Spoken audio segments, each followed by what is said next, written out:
was on a roll there. I feel like you're on a roll as well, but we'll start from the beginning. Is this recording? This is recording. My phone just gets thrown in the middle of rooms and I press record. It's like a grenade. Nice. So this is the first person that we're interviewing. Actually, we'll start. So this is the first person that we're interviewing, is Lewis. This Yes, is the first original debut podcast.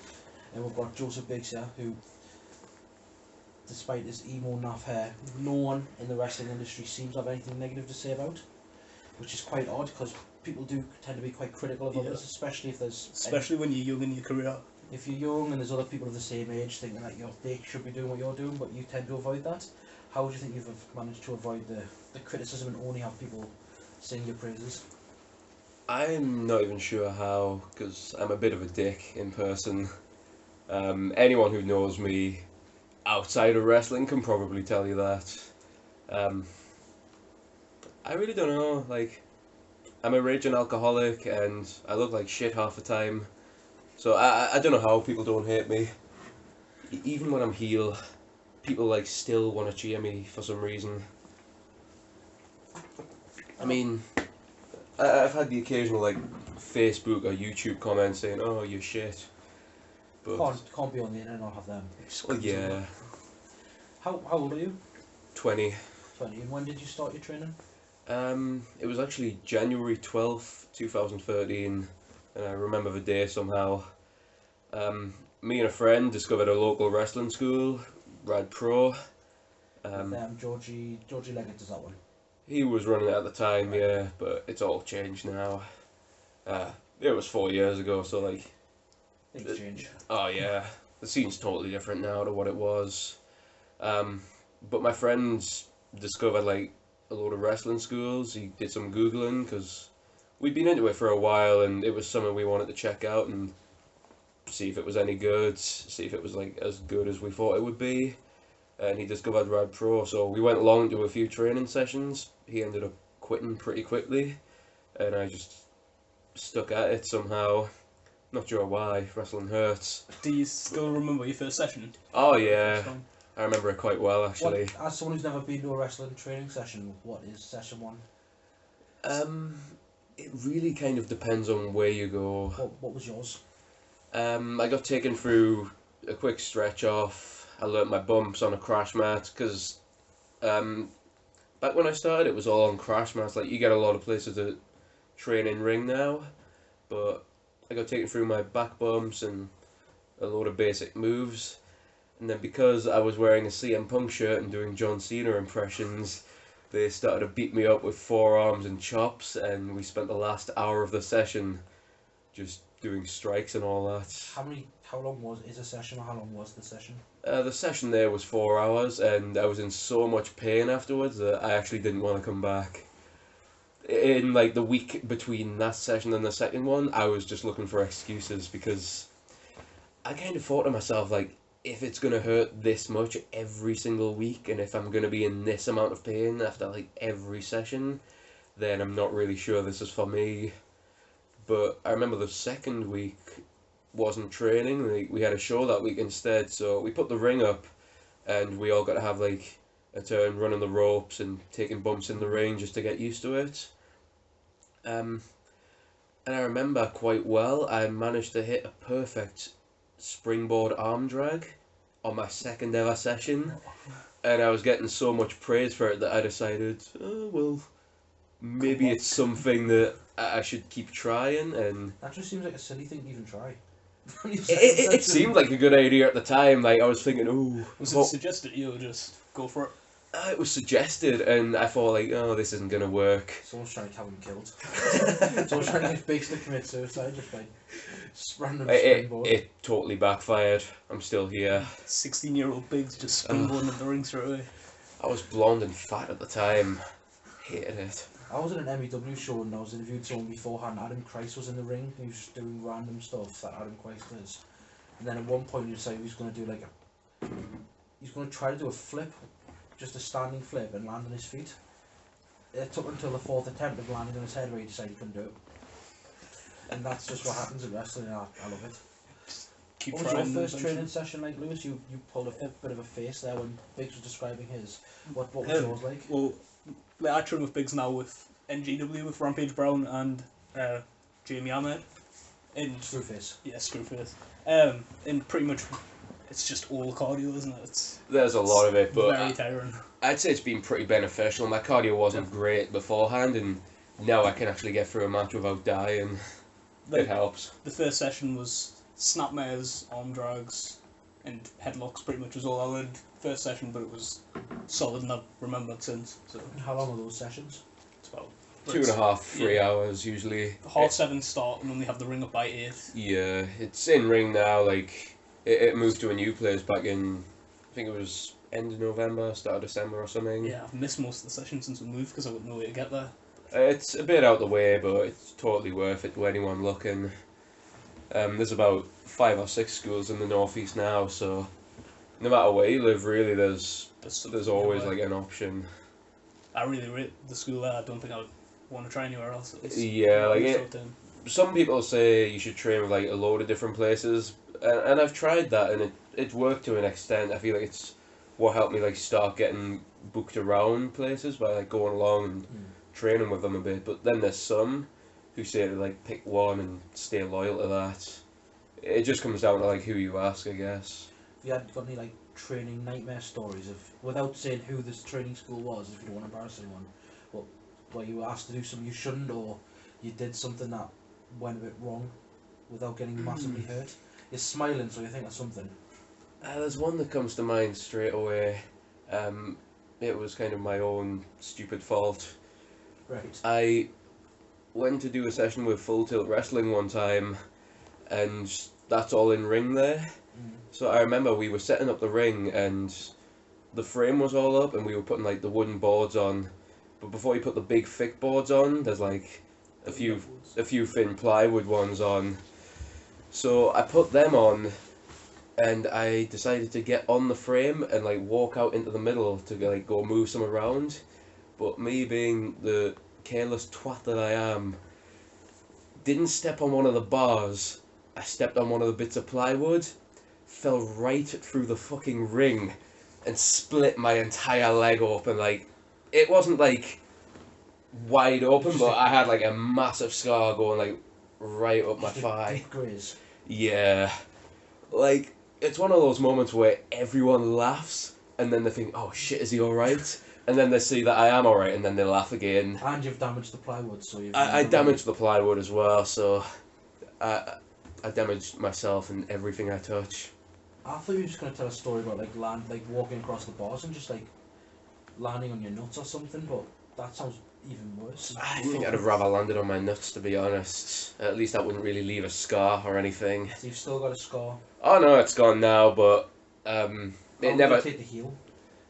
A few months actually. Was that early in your training? Oh no, like I'd been on shows like about a year and a bit at this point, but it was in like the stretch of time where I was like trying to get myself out in different companies, so I was like going and training at other schools and that. But I managed to hide the scar for a while because it was back when I was wearing tights and I'd like got my first proper set of gear, so luckily I don't think anyone ever saw that in a match. But anyone who was at that session will remember exactly what I'm talking about. When you take the tights off, does that not just open up the wound?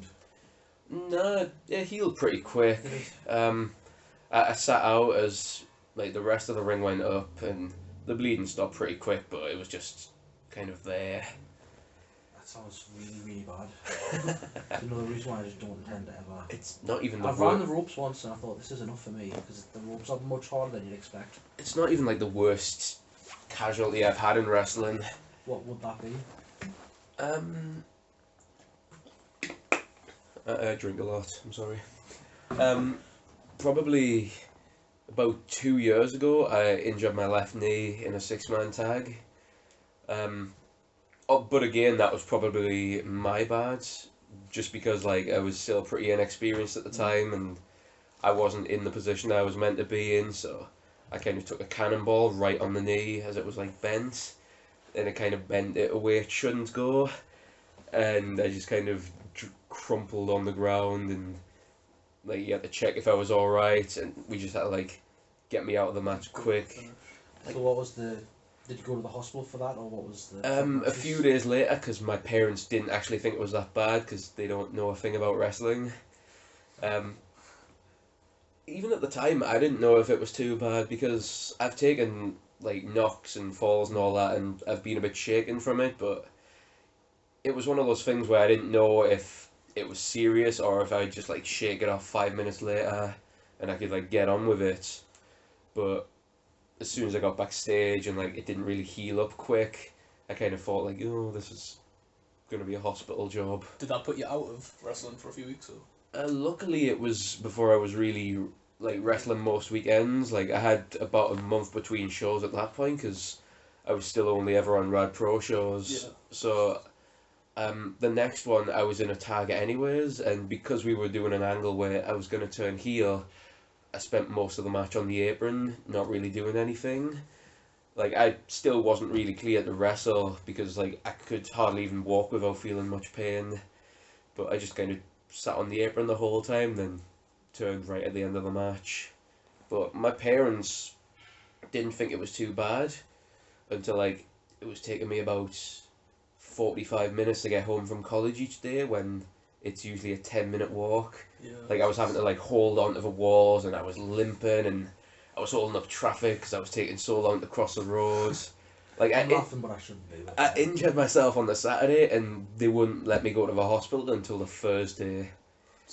It was I was like saying like, do you not think we should get this checked? Oh no, it'll heal in a few days. You've just knocked it a bit. What colour did it turn? It didn't really turn any colour. Like it maybe went a bit red, but I kind of went and did a stupid thing a few days later that was again my own fault. 2 days after injuring my knee, I went to see Attila in concert. And for those who don't know, it's a very heavy, loud, screamy metalcore band. Were you moshing? I wasn't moshing, but everyone else was. That Look- means you are as well. Luckily, it was a small venue, so I got in and I tucked myself right in the corner, like right at the front of the stage, so I was out the way of any casualties or anything. But the moment I stepped outside the venue, I misplaced like my footing, and I just felt like something in my leg tear, and then it like swelled up like really badly, and it was like that for like a few days. I could hardly even walk at that point. I eventually got crutches for it, but by the time I got them, I was starting to like get some movement back, and I could like start walking again, like slowly, but It's a little bit pointless by the time you actually got around to getting them. like I needed one crutch for about a week. I was on 2 crutches for like a day, but I could sort of walk again, but anything too long or like running or anything, just that kind of brought the pain back. So when you were injured, were you still attending training sessions and just watching, or just completely cut it out? I went along to some of them, and I remember I was out of training for about 2-3 months, but I was on shows a bit sooner than that. Yeah. It took me a while before I got back into training, really, but I should have probably came back before I did. I'd just gotten used to like sitting around the house and not really doing anything. That I almost like forgot about training. Because what I've heard from like a lot of guys is that the training is actually harder than the wrestling. Like, It can be, like, with the wrestling, you've got a lot of adrenaline, and you can take like a superplex or something and like shake it off and be back up in like a minute and not feel it. But if you take one of them in training, you're gonna be feeling it for like much more than just and a I think minute. it's the repetition of training as well, because sometimes like when you're doing like your bumps, it's like 3 then up, then 3 then up. It's Oh, just- there's like all sorts of drills that like you do in training that like you don't really think about when you're in the ring. Like Yeah. there's times where I'm just on autopilot and I just like do my usual thing, but I don't know, like being in the ring usually hurts less than being in training. Like adrenaline's probably a big part in that. Yeah. I've done shit in the ring that like would probably kill me if I did it in training. Like falling through the ring. Well, that's never happened on a show yet, but give it time.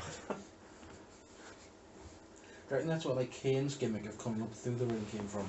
Someone broke the ring and Trey thought we're going to make the most of this. Someone setting up broke the firewood. That's a gimmick, that. I'm doing that tonight. That's how you leave the ring at the end. Underneath. I'm not paying for a new canvas. So tonight you're going to go come up through the ring and you're also going to climb that big 20-foot metal Oh, I'm climbing up that and I'm jumping off. Why'd you look at something tall and then there's nothing soft underneath and think, I'm going to jump off that? Knowing that you've got Prince Amin and someone else that you don't know to catch you. Possibly, maybe 3 people, but you're probably going to just jump into nothing. Like, I'm a fan of doing stupid shit. Wrestling allows you to do stupid shit. Oh yeah, you kind of take big bumps just on the street or in class or anything. Like, for me, like, if you look at ladder matches and all that sort of thing, like at WrestleMania, everyone always remembers like the big bumps, like Jeff Hardy jumping off a ladder and putting Edge through one, and basically everything Shelton Benjamin's ever done in a Money in the Bank match. Shit, Like, man off the cell. Exactly, like huge bums, like that people remember, and I like to do stuff like that if I ever get the chance. Like, I've not really done anything on that level. I remember Michaels and Bret Hart, and that was a nice 60-minute Iron Man match.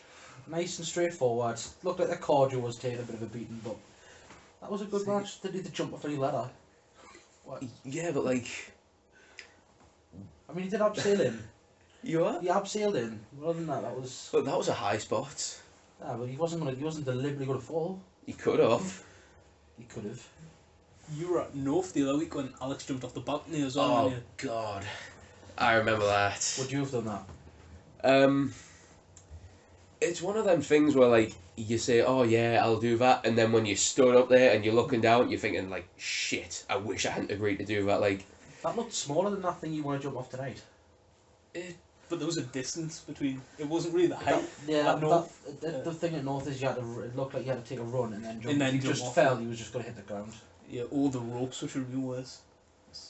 But, Straight- fair enough. But you're all crazy. with stupid bumps and that, like even when I do a moonsault, I'm kind of setting up for that and thinking, "Oh shit, I wish I hadn't planned this. I wish I hadn't put this in here." Like, first time I ever did one in a match, I was thinking like, "Oh, I might just turn it into a crossbody instead," because like you've got to go over your own head and you can't really see where you're going, and you've just got to hope you land right where you're meant to.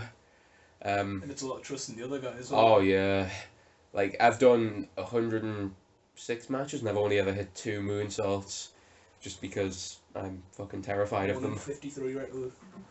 Like, only one of them was recorded as well. I was gonna do another one a few weeks ago, but my opponent got injured, so we had to cut a lot of the match out just on the fly. Does it worry you when you're there waiting for someone to do a moonsault on you and know that if they come down wrong, you're going to just take like 2 knees or something? I've actually never taken a moonsault in a match yet. Like, I've caught a load of dives and crossbodies and all that sort of thing, but Is that not worrying? no, not really. You're just not thinking about it. I don't really think about much, to be honest. You need to think about these things. These things are dangerous. I'm a fan of all my dives and my high shit. It's one of the only things I'm good at. It's one of the things that I feel like people look for in my matches, like my over the top rope planchas. I have a nice crossbody, and just all my dives and shit.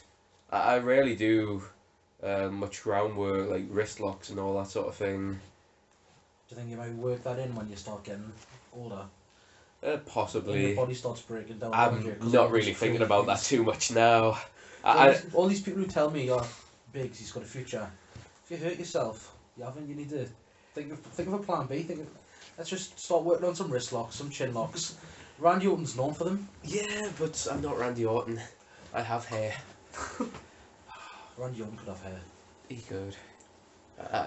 I saw like one of his really old matches the other day, like one of his very first, where he's got like nearly my length hair, and I'm looking thinking like, is that actually Randy Orton?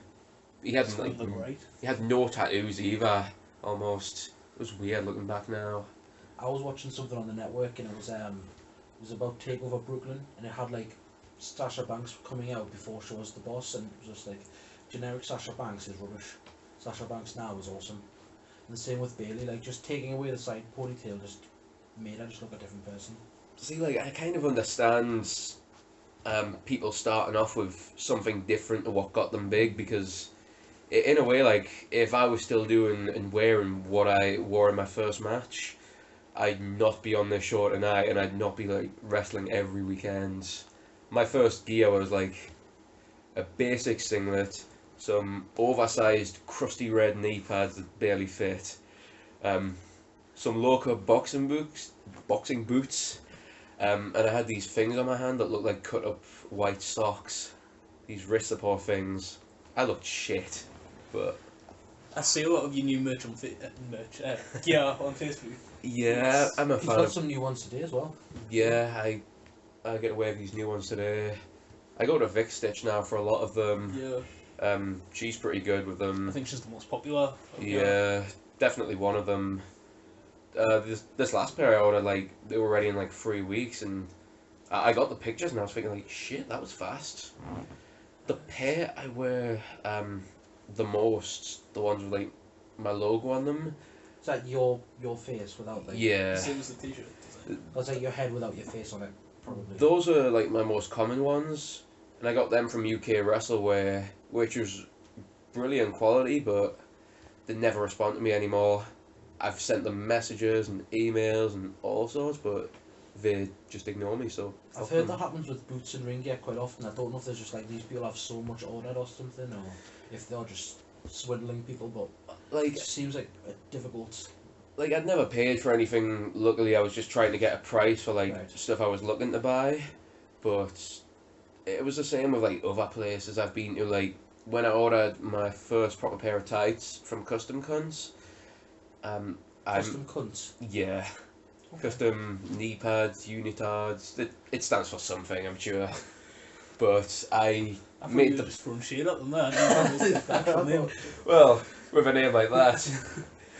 I ordered my first pair of tights because I just needed to stop wearing the singlet, because I was at the point where I was wearing the straps down and it just looked like a shitty pair of black shorts. We just do like the Kurt Angle thing of taking the straps down at the very beginning before there's any reason. I took them down before I even went out. The singlet just wasn't me anymore. I needed some actual gear because I was starting to like get a little bit more recognised. Like I was getting my first outside bookings from Rad Pro at that point, so I thought like I need to try and look a bit more presentable, and I need to look like I'm trying to be a wrestler at least.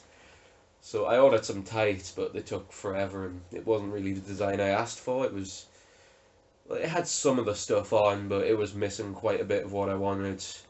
I was asking for pictures all the time, and asking how it was coming along, but the first time I actually saw the gear was when it turned up in the post. So After you paid for it. yeah, Wonderful. at the time I was like so happy it was finally there that I didn't even care that it was like different to what I wanted. But the original drawings are long lost now.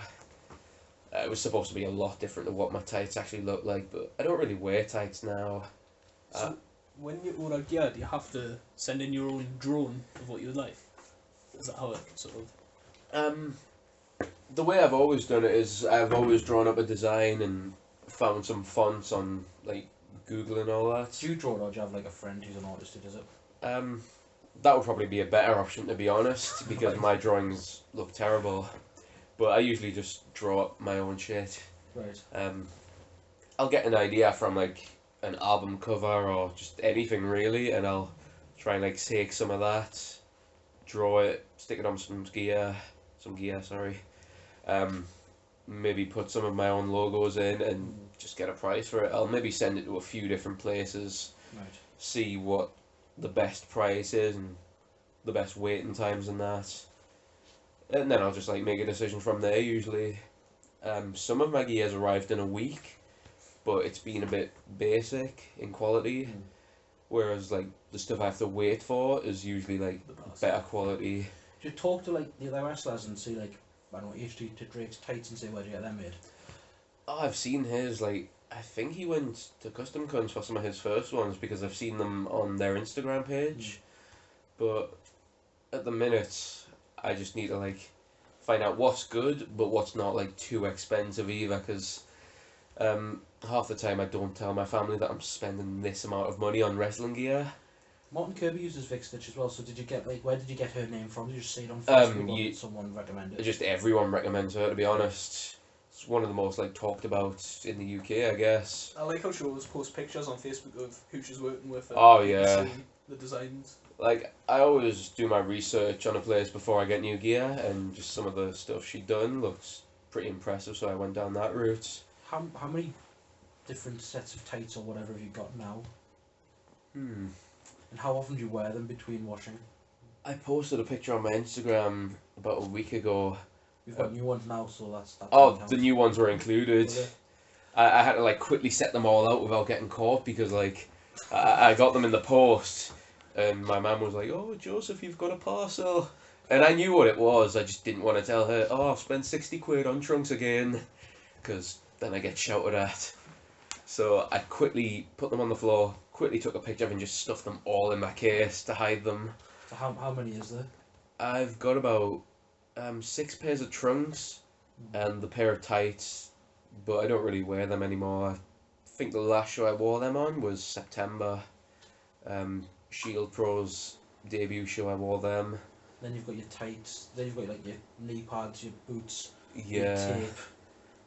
Oh, So you ma- spend like £1,000 probably. oh on ring easily. gear. I spent like Insane. so much.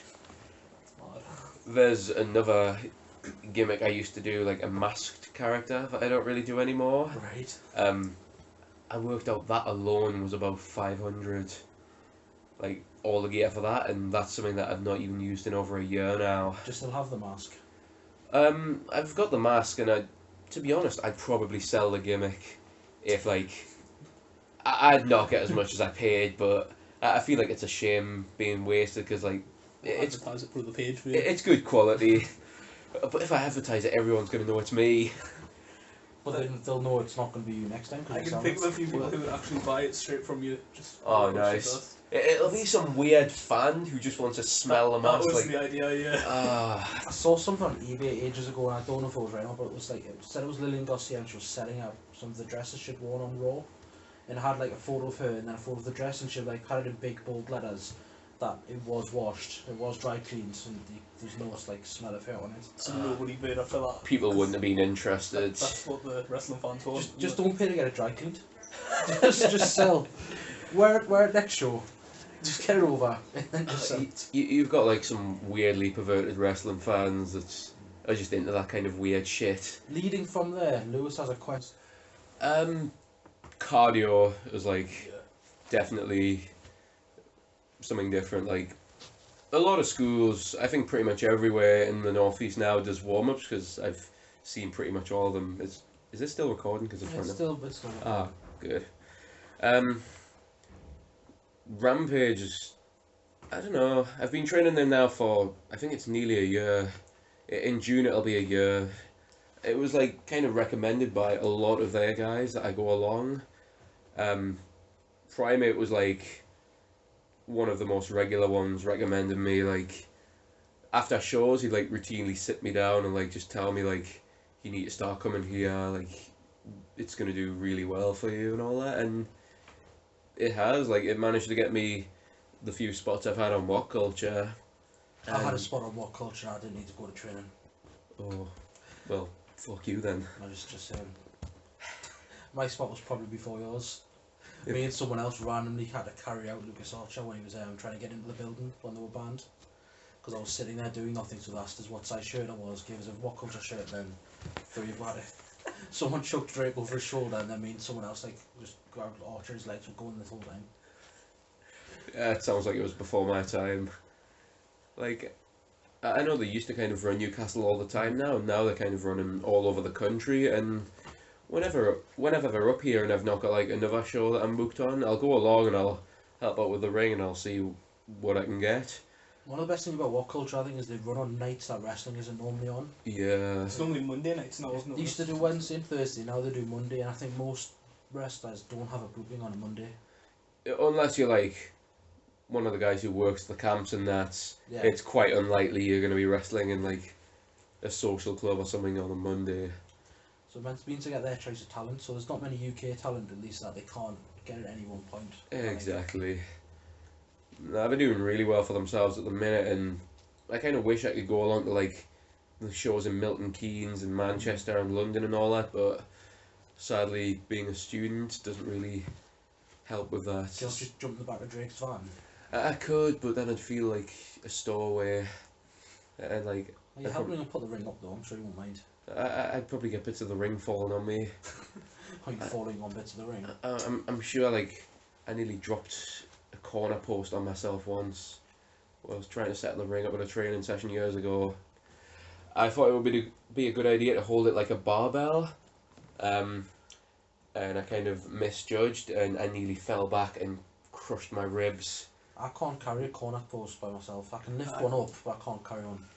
I've seen Drake or people just like sling them over their shoulder. Oh yeah, like It's just insane. I go to the gym like nearly every day, and I think like, how can I still not do that? It's depressing.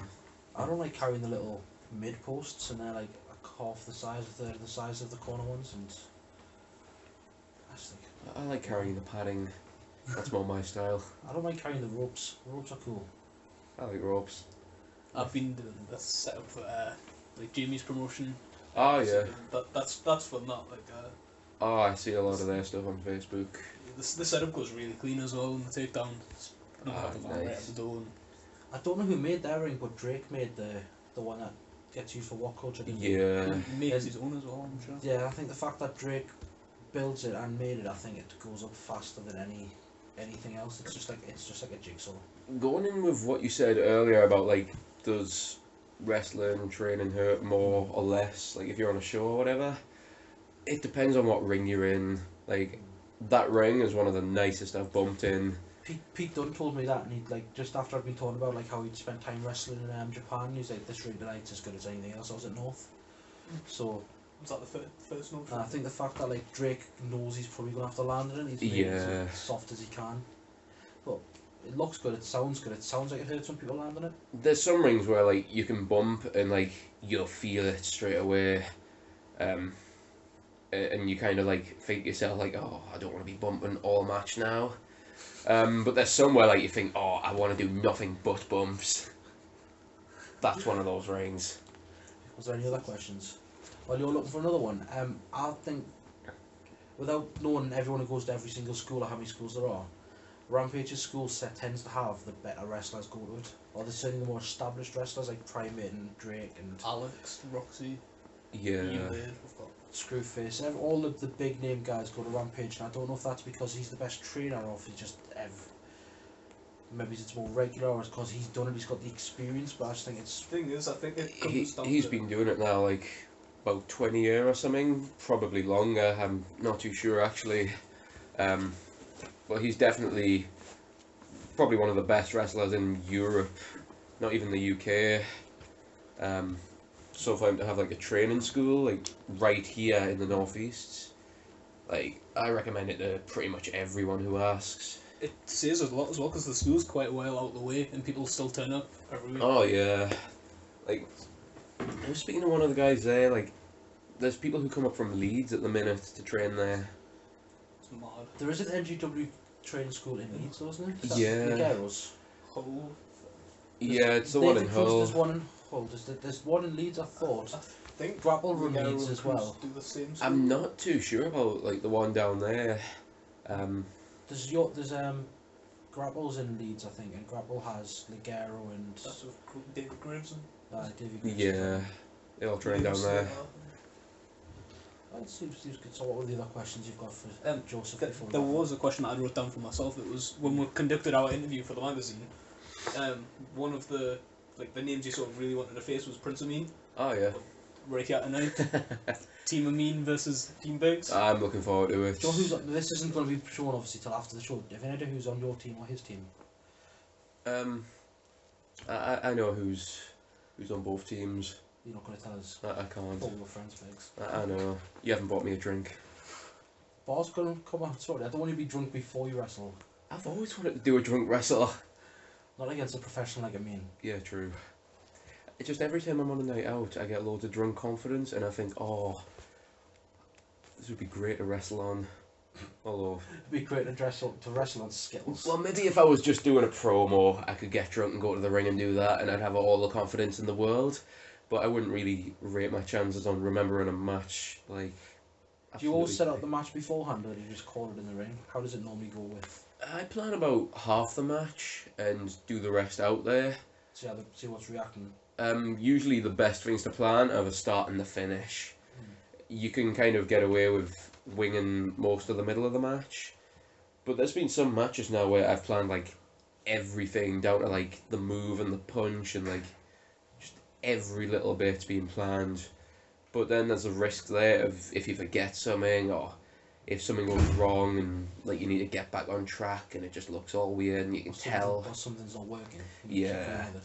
Like if you plan a match and the fans aren't reacting to it, and then you keep doing that same match, then it's kind of a lost cause. Who would be your dream opponent after you've wrestled him then? Who's currently working? Read the magazine to find that out. Does it depends on that? Yeah, by the magazine. We covered this. This current wrestlers are from wrestling history. We could do from history. From wrestling history, who would you want to wrestle? Is this like in WWE and everything? No, just anyone you've ever seen. Whether it's like someone over Japan or WWE. I'm a big fan of Seth Rollins at the minute. Although I don't know if I could do half the shit he does. He'd probably be a dream opponent, like... We could do that thing tonight where he does the moonsault where he kicks off the fat fan. I'll be the fat fan. Let's not climb up anything tall. Let's just do a kick. Just kick off me and do a flip onto him. I'm genuinely thinking about doing that now. Let's try it.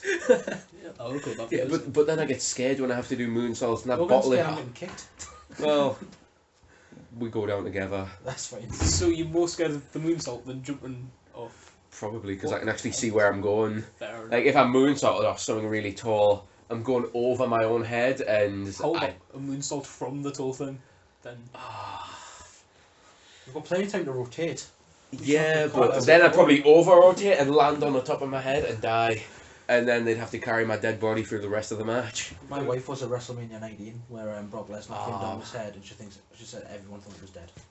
So a single person who was there will say that they thought he was alive. He just came down and that was it. That's quite an underrated WrestleMania. It's not in my household, it's not, but to general fans, it is. Other than the Taker match. Austin Rock was Austin's last match, WrestleMania 19. But the only bad bits, like, it had Nathan Jones in the Undertaker match, and they didn't let him come out till the very end. I've got like a bad point about it. Roman Reigns wasn't on it. I love Roman Reigns. I don't even care if people are turning off the podcast right now. I fucking love Roman Reigns. Have you got a Roman Reigns Funko now? Right here. The guy who used to run my magazine at CallingSpots now runs WrestleCrate, and Lewis decided he was going to contact him about buying some Funkos, so Lewis has a box set of Funkos. That's Roman Reigns. I'm moist.